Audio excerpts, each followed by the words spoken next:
একটু জোরে কর। ও তোর গহনা দিন ফু রাইয়া গেলে, গহনা দিন ফু রাইয়া যাবে, যৌবনে লাগবে ভাটি। ওহি না দেখো ডাকিতাছে তোমায় কবরের মাটি। কথা বলেন ঠিক তবে ঠিক। ওহি না দেখো ডাকিতাছে তোমায় কবরের মাটি। সন্ধ্যার আগে ডুববে যে দিন বেলা, এক নিমিষে ভাঙবে তোমার সকল রঙিন মেলা। কাউকে দেবা তুমি সান্ত্বনা ভাই, কার মাথায় ভাঙবা লাঠি। ওই যে দেখো ডাকিতাছে তোমায় কবরের মাটি। আপনাদের গোরস্থান কত দূর? আমি এটা খুব ভালো মনে করেছি।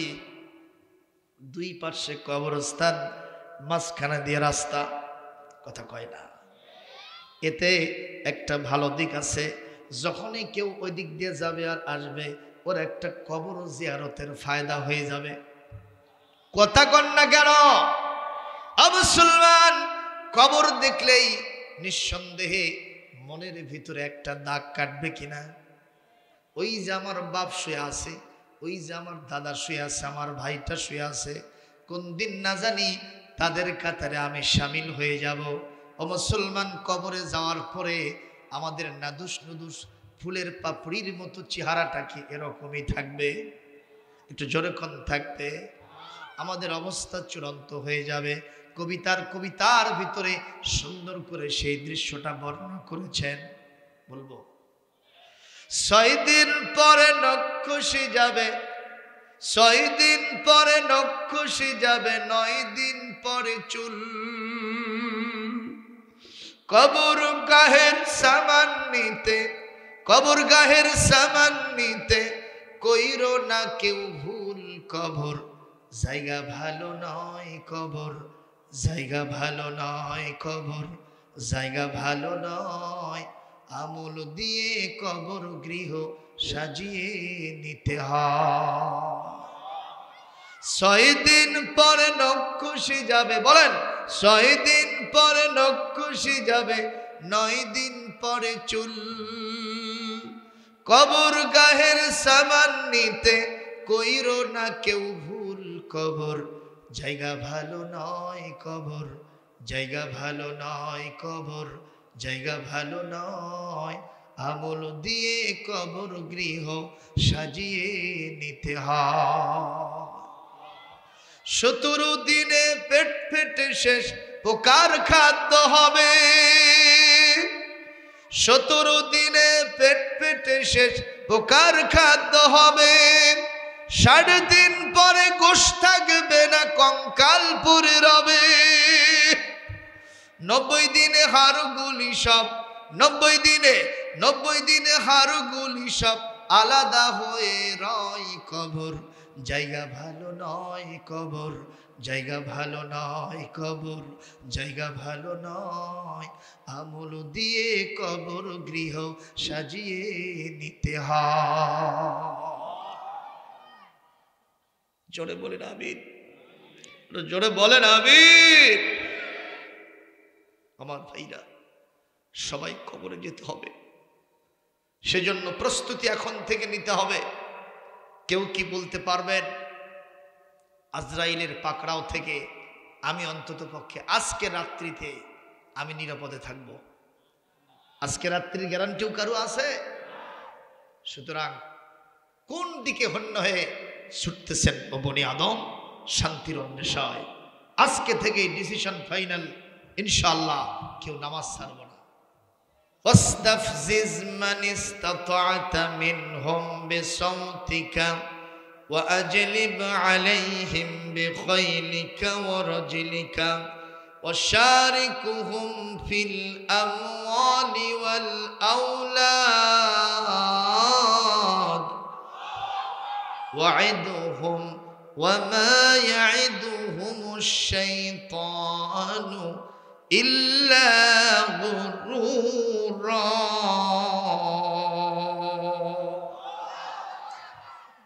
আল্লাহ পাক বলেন শয়তান মানুষকে চারটা পদ্ধতিতে তার দলের ভিতরে ভিড়াতে চায়, সত্যচ্যুত করতে চায়, সিরাতুল মুস্তাকিম থেকে মানুষকে জাহান্নামের রাস্তায় নিতে চায়। কয়টা পদ্ধতিতে? তার ভিতরে এট ফার্স্ট বেসাউতেক, শয়তান তুই তার তোর কণ্ঠস্বরের মাধ্যমে বনি আদমকে জাহান্নামের রাস্তায় নিতে পারিস। শয়তান সেই পদ্ধতিটাই অ্যাপ্লাই করেছে। জোরে বলুন। তাহলে শয়তানের কণ্ঠস্বর কোরআনের তেলাওয়াত হতে পারে না, ওয়াজের সুর হতে পারে না। কথা বলেন না কেন? তাহলে কোরআনের সুর নয়, ওয়াজের সুর নয়, নামাজে তেলাওয়াতের সুর নয়। তাহলে শয়তানের কণ্ঠস্বর কোনটা? পৃথিবীর সব মুফাসসিরগণ একমত, এটা হলো গান এবং বাজনা। জোরে বলুন কথা ঠিক কিনা? এর সাথে আমাদের সম্পর্ক রাখা যাবে না। এর সাথে যারা সম্পর্ক রাখবে তাদের জন্য জাহান্নাম রেখেছেন কে? আরেকটি দলিল দিয়ে আমি অন্য প্রসঙ্গে চলে যাব।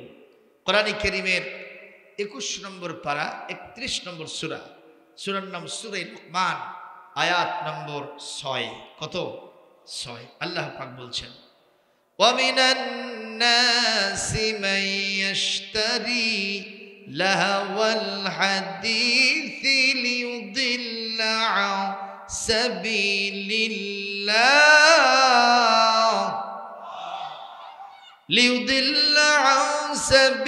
সাবিলিল্লাহি বিগাইরি ইলমিন ওয়া ইয়াত্তাখিযাহা হুজুওয়া উলাইকা লাহুম আযাবুম মুহিন।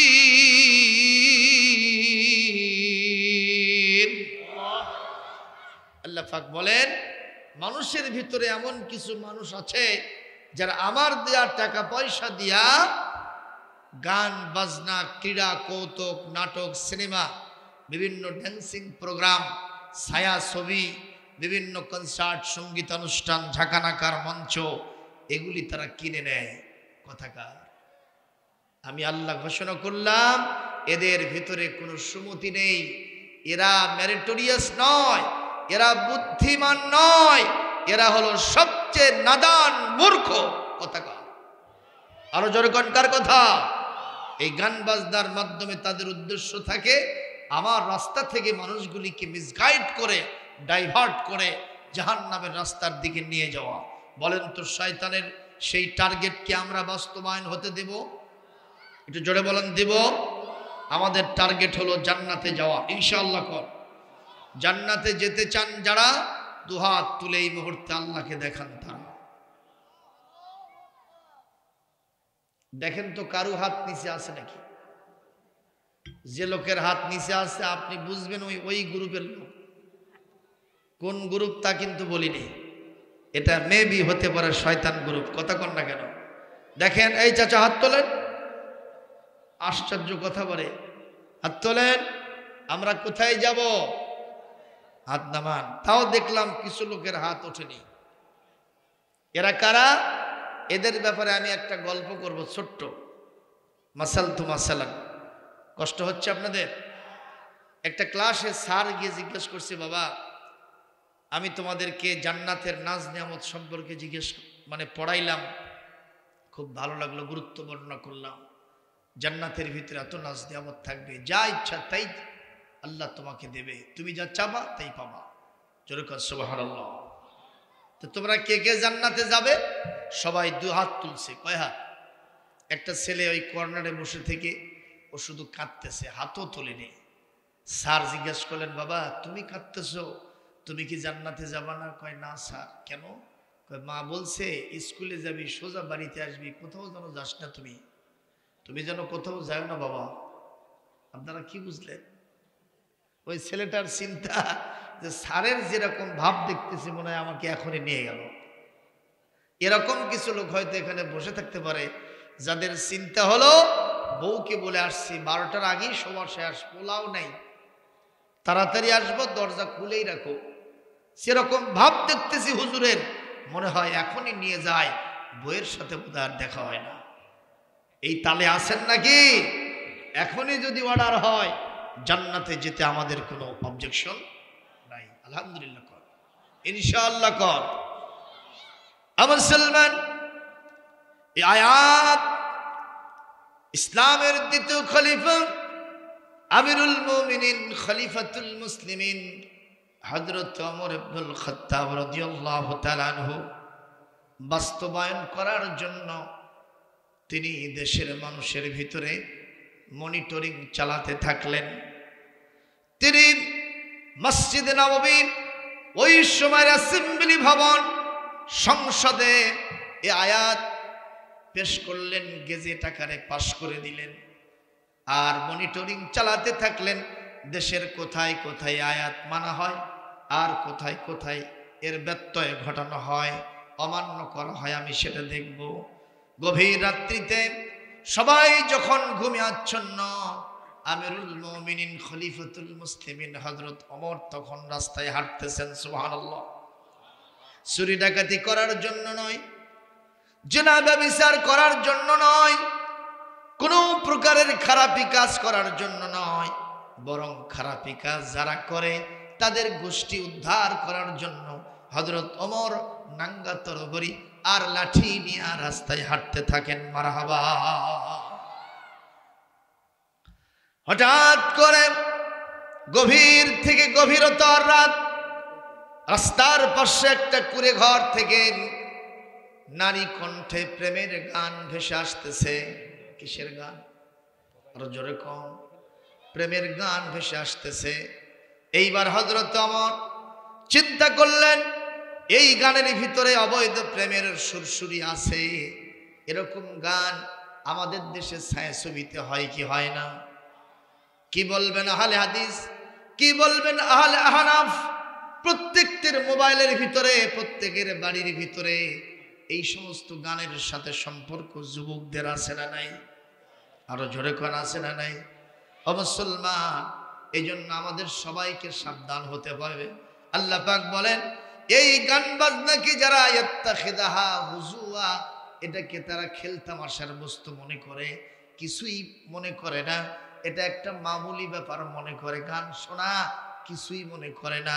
আল্লাহ পাক বলেন, তোমাদের কাছে এটা মামুলি ব্যাপার মনে হতে পারে, আমি আল্লাহর কাছে গান শোনাটা অনেক গুরুতর অপরাধ।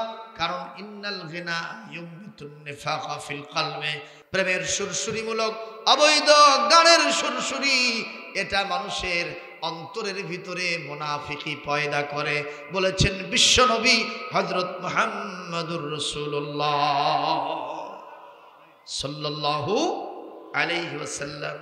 হযরত ওমর চিন্তা করলেন, এই গান আমি এখানে হতে দিব না, এটাকে আমার বন্ধ করতেই হবে, কারণ আমার হাতে প্রশাসনিক দায়িত্ব। কোরআনে কারীম সূরা আল হজ আয়াত নম্বর 41 আল্লাহ পাক বলেন, আল্লাযীনা ইম্মাক্কান্নাহুম ফিল আরদি আকামুস সালাতা ওয়া আতাউজ যাকাতা ওয়া আমারু বিল মা'রুফি ওয়া নাহাউ আনিল মুনকার ওয়ালিল্লাহি আকিবাতুল উমুর। একটু জোরে বলেন আল্লাহু আকবার, আরো জোরে বলেন আল্লাহু আকবার। আল্লাহ রাব্বুল আলামিন বলেন, মুসলিম শাসক যারা হবে তাদের দায়িত্ব হবে কয়টা? 4টা। জোরে কোন কয়টা?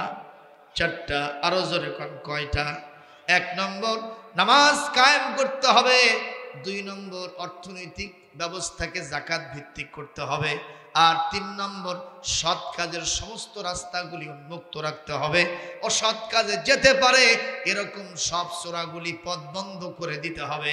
এইটা যদি করতে পারে ওটাই হবে মুসলিম শাসক। জোরকন ঠিক কিনা? আর এই 4টার একটাও যদি কমতি থাকে সে কখনো মুসলিম শাসক হতে পারে। আমার কথা কি মন খারাপ করতেছে? এটা আমি কোত্থেকে দলিল দিলাম? সূরা হজ 41 নম্বর আয়াত, জোরে করে আল্লাহু আকবার। সুতরাং হযরত ওমরের দায়িত্ব কি আছে না নাই? ওই মহিলাকে ওখান থেকে নিবৃত্ত করা ওমরের দায়িত্বের ভিতরে পড়ে কি পড়ে না? তা আমাদের সমাজে এরকম কিছু লিডার আছে যারা ওইগুলোকে আরো বেশি বাতাস দেয়, কথা কয় না। এক সময় পত্রিকায় দেখেছিলাম ঢাকাতে আর্মি স্টেডিয়ামে ভারতের শাহরুখ খান তার বান্ধবীকে নিয়ে এসেছিল, আপনারা শুনতে পারেন হয়তো কয়েক বছর আগে। তো সেখানে এক একটা টিকিটের মূল্য ছিল 15,000 টাকা। আমি চিন্তা করলাম এই টিকিট কেউ কিনবে না, ওই শিল্পীর গানও কেউ শুনবে না, কথা বুঝছেন? তো যেদিন কনসার্ট হলো পরের দিন সকালবেলা পত্রিকায় দেখলাম একটা সিট ফাঁকা নাই, এবং সেখানে আমাদের দেশের এক প্রভাবশালী নেতা, যার দায়িত্বের ভিতরেই ওইগুলো বন্ধ করা, এটা তার দায়িত্বের মধ্যে পড়ে, তিনি ওখানে গিয়া শিল্পী সাহেবার ডান্স দেখে নিজে আউলে গেছেন, গলে গেছেন, আসন না পায়া মাটির ভিতরে লেটা মারে বসে গেছে। একটু সুবহানাল্লাহ কবেন নাকি? আরো জোরে মারে নাউযুবিল্লাহ সুম্মা নাউযুবিল্লাহ, জোরে বলুন ঠিক না ঠিক? মুসলমান, কষ্ট হচ্ছে আপনাদের? খুব খেয়াল করেন। আজকে হযরত ওমর তিনি সিদ্ধান্ত নিলেন নিশ্চয় এটা আমার বন্ধ করে দিতেই হবে। উনি চলে গেলেন। এই গভীর রাত্রিতে তো কোনো বাড়ির জানালা দরজা খোলা থাকে না, থাকে কি? উনি ঢুকবেন, ঢোকার মতো চান্স পাচ্ছেন না, কিভাবে ঢুকবেন? ওনার তো জজবা খুব বেশি, বীর পুরুষ ছিলেন। কুড়ে ঘরের প্রাচীর টপকায়া একেবারে মহিলার কাছে উপস্থিত হয়ে গেছেন, জনগণ মারহাবা। গিয়ে মহিলাকে বলতেছে, এই মহিলা, তুমি কে? তুমি জানো না এটা ওমরের রাজ্য? আর এখানে তুমি এইভাবে অবৈধ প্রেমের সুরসুরিমূলক গান গাচ্ছ? তোমার তো লজ্জা হওয়া উচিত। স্টপ ইউর মাউথ, এখনই তোমার মুখ বন্ধ করো, গান বন্ধ করে দাও। ওমরের ডান কি শুনলে শয়তানও ভয় পায়, কথা কয় না কেন? কিন্তু মহিলার ভিতরে কোনো ভয় দেখা যায় না। মহিলা বলতেছে, ওমর আপনি কণ্ঠস্বরকে একটু নিচু করেন। ওমর চিন্তা করি, আবার কোন ঘরের মহিলা রে? একের না দুইয়ের না তিনের, দেখা যায় কামা একের কড়া। কি হয়েছে? বলে আপনার দৃষ্টিতে আমি আজকে এখানে গান গাচ্ছি, এখানে আমার অপরাধ হয়েছে নিশ্চয়। তো অপরাধ যদি করে থাকি আমার একটা অপরাধ, কিন্তু এই রাত্রিতে আপনি আমার বাড়িতে ঢুকেছেন, আমি গবেষণামূলক দৃষ্টিতে দেখছি আপনি অপরাধ করেছেন অন্তত 4টা। জোরে বলতে হবে কয়টা? আরো জোরে বলুন কথা। অন্তত 4টা অপরাধ আপনি করেছেন। কয়টা অপরাধ? 4টা অপরাধ। সুতরাং এই মুহূর্তে আমি আপনার কাছে এই 4টা অপরাধ কেন করলেন এই জবাব না নেওয়া পর্যন্ত আপনাকে আমি ছাড়ব না। মারহাবা, জোরে কর, আরো জোরে কর মারহাবা। মহিলার অপরাধ হলো কয়টা? আর ওমরের অপরাধ কয়টা? হযরত ওমর চিন্তা করলেন, আসলাম আসামি ধরতে, আমি নিজে দাগি আসামি হয়ে গেলাম। জোরে কর ঠিক না ঠিক? এই 4টা অপরাধ কি আর মহিলার অপরাধটা কি, কেনই বা গান গায়, এগুলি আপনাদের নিশ্চয় অতীতের কোনো আলোচনা থেকে জানা থাকতেও পারে। আমি শুধুমাত্র এইটুকু ইঙ্গিত দিলাম যে এই পৃথিবীতে কখনো গান বাজনা বন্ধ হবে না, শয়তানি আড্ডাগুলি কখনো বন্ধ হবে না, যতক্ষণ পর্যন্ত কর্তা ব্যক্তিদের লাঠির আঘাত সেখানে না পড়বে। কথা বলতে হবে ঠিক না ঠিক? জোরে বলুন ঠিক না ঠিক? এগুলি থেকে আমাদের যুবকদেরকে ফিরিয়ে রাখতে হবে। আফসোসের সুরে কথা বলছি, এই বড় ফোনটা যখন আমাদের হাতে এসেছে, একটা 7 পড়া ছেলে আর একটা মেয়ে, দুইজনের ভিতরে প্রেম শুরু হয়ে গেছে। কথা বলে না? কত জায়গার থেকে রিপোর্ট আসতেছে, মেয়েটা 7-এ পড়ে, এখনই আরেকজন ছেলের সাথে কোথায় গিয়ে কি করেছে, আর পিতামাতার কথা শোনে না। কথা বলতে হবে ঠিক না ঠিক? কালকে বিসিএস ক্যাডার একজন ডাক্তার মহোদয়, নাম বললে স্যার চিনবেন কিন্তু আমি বলবো না, তিনি আমাকে মাহফিলে যাওয়ার আগে পপুলার ডায়াগনস্টিক সেন্টারে স্যার আমাকে ডেকে নিলেন, নিয়ে বললেন আমার মেয়ের কেন যেন অ্যাবনর্মাল অবস্থা দেখতে পাচ্ছি, হুজুর আপনি একটু সাজেশন দেন তো কি হলো। আমি তখন তাকে কিছু কিছু বিষয় প্রশ্ন করলাম। স্যার বলল ঠিকই বলেছেন, হতে পারে এরকম কিছু কারণ। সম্মানিত ভাইয়েরা, কি আলেম আর কি জালেম, কি মূর্খ আর কি শিক্ষিত, সব পরিবারে এই রোগ আজকে ঢুকে গেছে। জোরে কোন ঠিক কিনা? আরো জোরে কোন ঠিক কিনা? বঙ্গবন্ধুর কন্যা, স্বাধীনতার স্থপতি বঙ্গবন্ধু শেখ মুজিবুর রহমান নব্বরাল্লাহু মারকাদাহু ওয়া জাআলাল জান্নাতা মাসওয়াহু, তিনি মহান স্বাধীনতা যুদ্ধের জন্য অনন্য অবদান রেখে চলে গেছেন। তার সুযোগ্য কন্যা শেখ হাসিনা বাংলাদেশে বড় বড় ব্রিজ করতেছেন, বড় বড় রাস্তা করতেছেন। অবশ্যই এগুলি উন্নয়নমূলক কাজ। আমি মনে করব এই সব উন্নয়ন তো করেছেন, এখন দরকার এই জাতির যুবকদের চরিত্রকে আরো উন্নত করা। জোরে বলুন ঠিক না ঠিক? এই জন্য আকার সংস্কৃতিকে নিয়ন্ত্রণ করতে হবে। জোরে বলেন ঠিক না ঠিক? পর্দা প্রথা জাতীয় সংসদ ভবন থেকে পাশ করে গেজেট আকারে ছেড়ে দিতে হবে। বেপর্দা নারী অবশ্যই আমরা কখনো মেনে নিব না। জোরে বলুন কথা ঠিক না ঠিক? মদ, জুয়া, গাঁজা, ফেন্সিডিল এগুলি বন্ধ করার জন্য নিঃসন্দেহে সরকারিভাবে আরো কঠিন উদ্যোগ গ্রহণ করতে হবে, নচেত এগুলো বন্ধ হবে না। 2 জুমা আগে আমার কাছে চিঠি আসলো, হুজুর আপনি একটু মদ জুয়ার বিরুদ্ধে একটু বক্তব্য রাখবেন। কোরআন সুন্নাহর নিরিখে যা বলা দরকার বললাম। শেষে গিয়ে বললাম আমাদের হাতে আছে ওয়াজ আর প্রশাসনের হাতে আছে লাঠি। কথা কয় না? আমি ওয়াজ দিয়ে এটা বন্ধ করতে পারবো না, সাথে লাঠি লাগবে। ঠিক না বেঠিক? সম্মানিত উপস্থিতি, সুতরাং আমরা বলবো প্রশাসনকে আপনারা আরো বেশি কঠোর হন, গান বাজনা চিরতলে বিদায় হয়ে যাবে। জোরে বলেন ইনশাআল্লাহ। আজকে ওই সবগুলি বাদ দিয়া কোরআনে কারীমের আলোচনা শুনবো, আমলের জন্য নিয়ত করব। আল্লাহ যেন আমাদের সবাইকে তৌফিক আতা করেন। জোরে বলি আল্লাহুম্মা আমিন। আমি ইতিমধ্যেই রেসিটেশন ফ্রম দ্য হোলি কোরআন, কোরআনে কারীমের সূরাতুল আনফাল, এখানে 2 এবং 3 নম্বর আয়াত আপনাদের সামনে তেলাওয়াত করেছি। এর উপরে সম্মুখ আলোচনা পেশ করে আমি সংক্ষিপ্ত সময়ে, নির্ধারিত সময়ের ভিতরে আমার আলোচনা ইতি টানবো। জোরে বলি ইনশাআল্লাহ। আরো জোরে বলেন ইনশাআল্লাহ। আমি যেখান থেকে আলোচনা করার জন্য নিয়ত করেছি সেটা আপনার সূরা আনফালের 2 এবং 3 নম্বর আয়াত, যার সরল বাংলা তর্জমা হলো এরকম, ইন্নামাল মুমিনুনাল্লাযীনা, এই পৃথিবীতে কেবলমাত্র শুধুমাত্র একমাত্র ঈমানদার তো হলো তারা 5টা গুণ লালন করে যারা। সুবহানাল্লাহ। 5টা গুণ যাদের ভেতরে থাকবে তারা খাঁটি ঈমানদার হবে। ঘোষণাকার। আমরা কি ঈমানদার হতে চাই? 1 নম্বর নাকি 22 নম্বর? আরো জোরে কোন কয় নম্বর? কয় নম্বর ঈমানদার হব? দেখান তো, এক দেখান তো, কে কে 1 নম্বর হতে চান? অনেকে হাত তোলেই নেই। আমি মনে করতেছি তাদের সাথে হাতই নাই, তোলে কি? একটু তোলেন। কয় নম্বর? কয় নম্বর? 1 নম্বর। হাত তামান। 1 নম্বর ঈমানদার হতে চাইলে 5টা গুণ লালন করতে হবে। 1 নম্বর, বিসমিল্লাহির রহমানির রহিম। ইন্নামাল মুমিনুনাল্লাযীনা ইযা যুকিরাল্লাহু ওয়াজিলাত কুলুবুহুম ওয়া ইযা তুলিয়াত আলাইহিম আয়াতুহু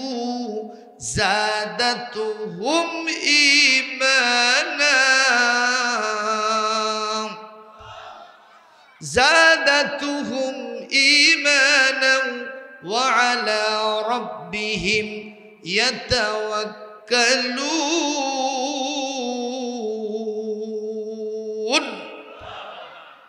আল্লাহ পাক বলেন 1 নম্বর কোয়ালিটি হলো আল্লাহর নামের স্মরণ তাদের সামনে করা হলে তাদের অন্তরাত্মা কেঁপে ওঠে। সুবহানাল্লাহ। তাদের সামনে যখন কোরআনের আলোচনা করা হয়, কোরআন যখন পড়া হয়, ঈমান আগে যা ছিল ঈমানের শান মান মর্যাদা আগের চাইতে দ্বিগুণ চতুর্গুণে আর বেড়ে যায়। সুবহানাল্লাহ। 2 নম্বর কোয়ালিটি। 3 নম্বর কোয়ালিটি তারা হলো ওয়া আলা রাব্বিহিম ইয়াতাওয়াক্কালুন। জীবনের টপ টু বটম, শুরু থেকে শেষ পর্যন্ত একটা জুতার ফিতা ছিঁড়ে গেছে, সেখান থেকে রাষ্ট্রীয় ব্যাপার স্যাপার আন্তর্জাতিক পরিমণ্ডলে যতগুলি সেক্টর আছে সব জায়গায় তাওয়াক্কুল হবে, ভরসা হবে, ডিপেন্ডেন্ট হতে হবে কার উপরে? জোরে কোন কার উপরে? আল্লাহর উপরে ভরসা করতে হবে। আর চতুর্থ নম্বর, যারা খাঁটি ইমানদার হবে তাদের নামাজ লাগবে না। হ্যাঁ লাগবে, কিন্তু আমাদের দেশের ভণ্ডরা কি কয়? পানির তলে আগুন জ্বলে, পানির তলে আগুন জ্বলে, ঝড় বাতাসে নেভে না, আমার বাবার মুরিদ হলে নামাজ রোজা লাগে না। এরকম ঘাউ ঘাউ জিকির আছে না নাই? জোরে কোন আছে না নাই? মুসলমান জবাব দিবেন, নামাজ ছাড়া কি কখনো আল্লাহর খাঁটি ইমানদার বান্দা হওয়া যাবে? পৃথিবীতে সব নবীরাই নামাজ পড়েছেন কার স্মরণে? একটু জোরে বলেন, কার স্মরণে? আল্লাহ পাক কোরআনে কারীমে সূরা তাহা 14 নম্বর আয়াতের ভিতরে বলেন, আকিমিস সালাতা লিযিকরি,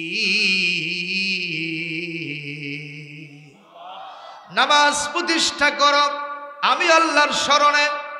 তার মানে নামাজ যখন পড়ব, কান্নাকা তারাহু ফাইন লাম তাকুন তারাহু ফাইন্নাহু ইয়ারাকা, আমি আপনি যখন নামাজ পড়ব মনে করতে হবে, অনুভূতি জাগ্রত করতে হবে, ফিলিংস জাগ্রত করতে হবে, আমি যেন আল্লাহকে দেখতেছি। আমি যদি আল্লাহকে দেখতে নাও পাই, আল্লাহ যেন আমাকে দেখতেছে। এই লোকের নামাজ ভালো হবে না খারাপ হবে? একটু জোরে কোন, ভালো হবে না খারাপ হবে? আর যদি নামাজ হয় ব্যবসার স্মরণে, নামাজ যদি হয় কারেন্টের স্মরণে, এই নামাজির অবস্থা অন্যরকম হবে। ঠিক তবে ঠিক? আল্লাযীনা হুম আন সালাতিহিম সাহুন, আরো জোরে কর আল্লাহু আকবার। এরা তাদের নামাজের ব্যাপারে গাফিল থাকে, অমনোযোগী থাকে। ওই একজন ব্যবসায়ীর নামাজের কথা শুনলাম, ঈশার নামাজ পড়ার জন্য ইমামের পেছনে দাঁড়াইছে। ইমাম সাহেব 4 রাকাত নামাজ পড়েছেন। কয় রাকাত? কিন্তু মুসাল্লি কয়, হুজুর নামাজ হচ্ছে 3 রাকাত। ইমাম সাহেব আশ্চর্য হয়ে কয়, কি কারণ? আমি 4 রাকাত পড়লাম, কোন মুসাল্লি কোন লোকমা দিল না, আপনি কেমনি বুঝলেন আমার 3 রাকাত হলো? বলে, হুজুর প্রত্যেক দিন ঈশার নামাজের ফরজ 4 রাকাতে আমি আমার 4টা ব্যবসার হিসাব কমপ্লিট করি, আজকে কেবল 3টা হচ্ছে, আর একটা এখনো হয় নাই, তাতে বুঝলাম আপনার নামাজ হয়েছে 3 রাকাত। কি পাকা মুসল্লি! জোরে কোন, এই জাতীয় মুসল্লি আছে না নাই? আরে জোরে কোন, আছে না নাই? এই গত পরশুদিন আমি বগুড়া উল্কা মাঠে একটা জানাজায় গেছি স্যার। উল্কা মাঠে সুলতানগঞ্জ ইউনিয়নের চেয়ারম্যান খন্দকার মিজানুর রহমান, তিনি মারা গেছেন, তার জানাজায় গেছি। তো ইমাম সাহেব তাকবীর একটা ভুল করছে। কি করছে? একটা তাকবীর ভুল করে সালাম দিছে। সামনের কাতারের এক মুসল্লি কয় যে হলো না। কি কয়? কিন্তু বলতে হবে কি আল্লাহু আকবার, তা না বলে কি বলতেছে? হলো না। বাসস্ট্যান্ড মসজিদে নামাজ হচ্ছে, সম্মানিত ভাইয়ের আমার, কষ্ট হচ্ছে নাকি? নামাজ হচ্ছে মাগরিবের নামাজ, কারেন্ট চলে গেছে। সামনের এক মুসল্লি কয়, নামাজ শেষ করে জিজ্ঞেস করলো, চাচা এতদিন ধরে নামাজ কালাম পড়ি, নামাজের মধ্যে তো কোনো শব্দ নাই। কয়, বাবা কারেন্ট গেছে, কখন যে মুখ থেকে বাড়াচ্ছে খবরই ফেলবে। এই জাতীয় মুসল্লি আছে না নাই? জোরে কোন, আছে না নাই? আর মসজিদগুলোর অবস্থা এখন আরো করুন। আপনাদের মসজিদ তো আলহামদুলিল্লাহ, এটা মসজিদ না, এই পাশেও আছে, ম্যাডামেরা এখানে পড়ে, আলহামদুলিল্লাহ কত সুন্দর জায়গা করেছেন আপনারা। সম্মানিত ভাইয়েরা, অনেক মসজিদ ঘর এমন আছে সেই মসজিদের দরজাও নেই, জানালাও নেই। এক আড়িয়া গরু ছিঁড়ে, দড়ি ছিঁড়ে যে মসজিদের ভিতরে ঢুকছে। ইমাম সাহেব, মুয়াজ্জিন সাহেব দেখে অবস্থা করুন, একেবারে লাদিয়ে সেনে শেষ করছে। ধরে নিয়ে বলতেছে, এই গরু আর এর মালিক দুইজনকে জেলখানায় ঢুকাবো, মানে খরচ দেব। কিছুক্ষণ পর মালিক আসছে, বাইদি ভাই শুনে। ইমাম সাহেব বলছে, গুরু আপনার বলে, হ্যাঁ। আপনি মানুষ নাকি শয়তান? হুজুর এত বড় কথা বলেন। বলবো না মানে? আপনার গরুর দড়ি ছিঁড়ে এসে মসজিদের ভিতর ঢুকে আপনি খেয়াল পান না? কয় হুজুর একটা কথা শোনেন, গরু বোঝে না তাই ঢুকছে, আমাকে কোনদিন দেখছেন? কি কথা বারে, গরু বোঝে না তাই মসজিদে ঢুকেছে, আমাকে তো কোনোদিন দেখেননি, ওই বোঝে এই জন্য যায় না। এরকম শয়তান মার্কা মুসল্লি আছে না নাই? জোরে গণ আছে না নাই? ইয়ারাই সভাপতি হওয়ার জন্য সবচাইতে বেশি মাতামাতি করে। সভাপতি হয়েই প্রথম সিদ্ধান্ত, ডিসিশন, ইমামের ইমামতি ক্যান্সেল। কথা কয় না বারে? জোরে গণ ঠিক না বে ঠিক? জিজ্ঞেস করলাম, ভাই প্রথম পাওয়ারটা দেখালেন ইমামের উপরই, ঘটনা কি? কয়েক দেখেই ভাল লাগে না। নাউজুবিল্লাহ, জোরে কও। আর এক মুসল্লিকে বললাম, চাচা মসজিদে দেখি না কেন? কয় বাবা মসজিদের বারান্দায় খাটনি দেখেই ভয় লাগে। জোরে কোন, খাটনি আছে না নাই? ওটা দেখে ভয় লাগে, লাভ আছে? সবাইকে উঠতে হবে কি হবে না? একটু জোরে কোন। ও তোর গহনা দিন ফু রাইয়া গেলে, গহনা দিন ফু রাইয়া যাবে, যৌবনে লাগবে ভাটি। ওহি না দেখো ডাকিতাছে তোমায় কবরের মাটি। কথা বলেন ঠিক তবে ঠিক? ওহি না দেখো ডাকিতাছে তোমায় কবরের মাটি। সন্ধ্যার আগে ডুববে যে দিন বেলা, এক নিমিষে ভাঙবে তোমার সকল রঙিন মেলা।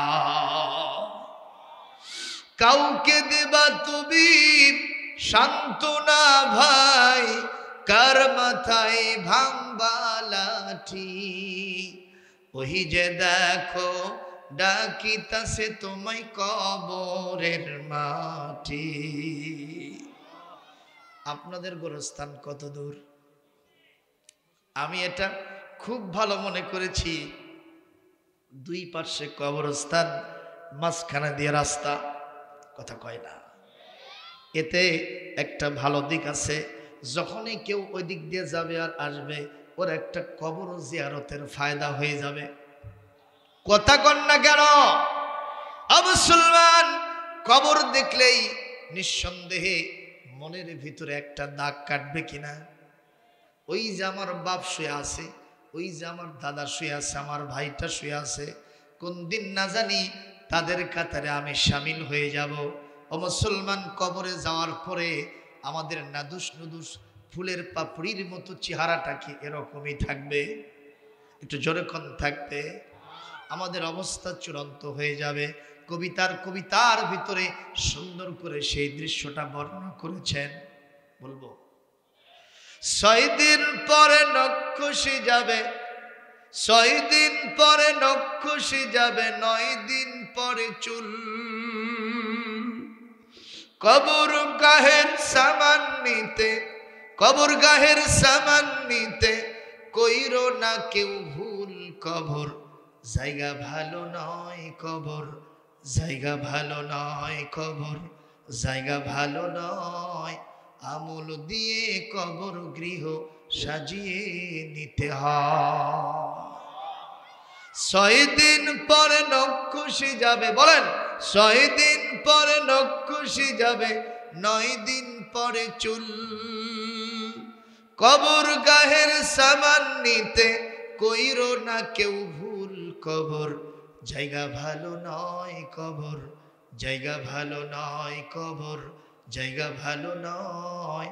আমল দিয়ে কবর গৃহ সাজিয়ে নিতে হয়। 17 দিনে পেট ফেটে শেষ পোকার খাদ্য হবে, 17 দিনে পেট ফেটে শেষ পোকার খাদ্য হবে। 60 দিন পরে গোশ থাকবে না, কঙ্কাল পুরে রবে। 90 দিনে হাড়গুলি সব 90 দিনে হাড়গুলি সব আলাদা হয়ে রয় কবর। জায়গা ভালো নয় কবর, জায়গা ভালো নয় কবর, জায়গা ভালো নয়। আমল দিয়ে কবর গৃহ সাজিয়ে নিতে হয়। জোরে বলেন আমিন, জোরে বলেন আমিন। আমার ভাইরা, সবাই কবরে যেতে হবে, সেজন্য প্রস্তুতি এখন থেকে নিতে হবে। কেউ কি বলতে পারবেন আজরাইলের পাকড়াও থেকে আমি অন্তত পক্ষে আজকে রাত্রিতে আমি নিরাপদে থাকব? আজকে রাত্রির গ্যারান্টিও কারো আছে? সুতরাং কোন দিকে হন্য হয়ে ছুটতেছেন ও বনি আদম? শান্তির অন্বেষায়। আজকে থেকেই ডিসিশন ফাইনাল, ইনশাআল্লাহ কেউ নামাজ ছাড়ব না।